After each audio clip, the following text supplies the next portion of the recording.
Welcome back to Prime Property. 2.5 years ago, Lodha developers announced the world's tallest residential building with over 117 stories in Worli. Lodha said its World One tower at a height of 450 meters would dwarf global landmarks like the Empire State Building in New York and the Q1 in Gold Coast, Australia.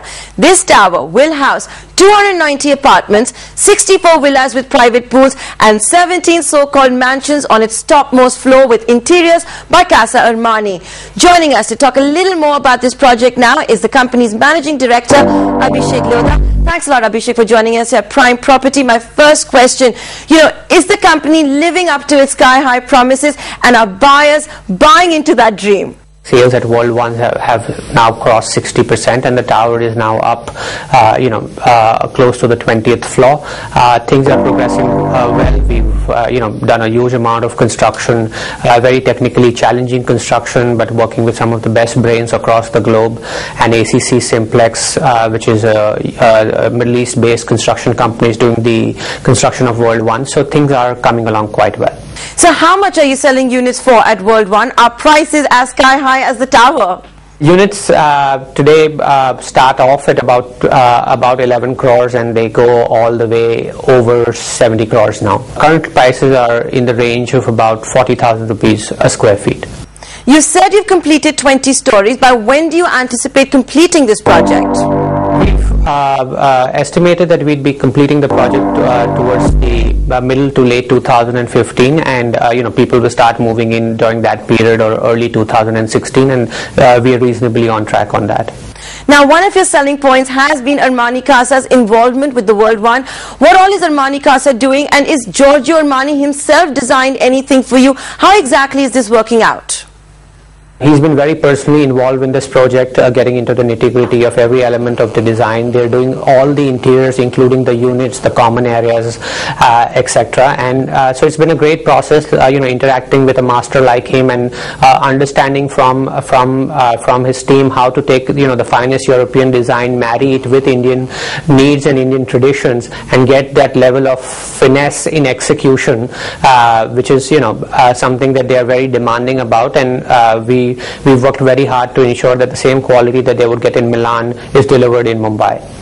You said Casa Armani is doing units, but how is this working out? Like, are they designing a sample flat and then your buyers can decide, okay, I want this, I want that, I want nothing at all? Actually, Armani Casa is doing the interiors for each of the units. They do all the interiors, which is the floors, ceilings, walls, bathrooms, kitchens. Everything actually comes finished as a standard part of the package. They offer customization by having different furniture and furnishing options inside the unit. Some of the buyers of the larger units, the World Mansions and the World Villas, actually have the opportunity to fly down to Milan, stay there for 3 days, interact with the Armani Casa team, and get some specialized elements customized for their individual units. Your business is mainly in Mumbai. You have any plans of venturing to new geographies or becoming a pan-India player? I think Mumbai keeps our hands pretty full at this point in time. We have about 3 projects in Hyderabad and a large one in Pune, but that's pretty much on our plate for the next 12 months. Obviously, we keep evaluating opportunities, but nothing certain beyond what we're doing in Mumbai at this time. You did consider an IPO a few years ago. Markets are now back almost at their all-time high. So is Lodha Developers once again looking at a listing? Not at the current time. We are, as a company, throwing off a lot of surplus cash flow. Our challenge is to make sure it's reinvested correctly, so no listing plans immediately. Right, Abhishek, so no plans to go public, no plans to pour into new geographies, but thanks a lot for joining us here at Prime Property.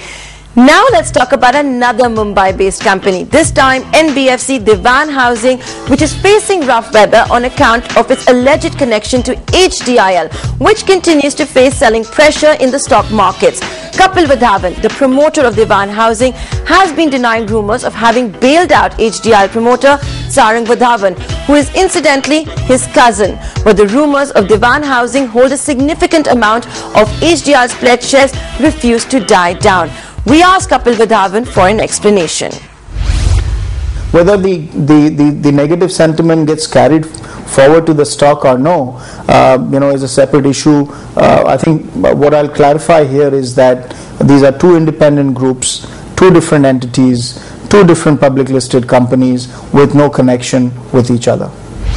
So the question of us, doing anything with the equity shareholding of HDIL or their pledge, does not arise at all. There you go, Dewan Housing reiterating that it has no connection whatsoever with HDIL. As far as HDIL goes, perhaps we'll get more clarity on the road ahead for the company when it declares its quarterly results later this month. But on that note, we're going to wrap up this edition of Prime Property. Thanks for watching. See you next week.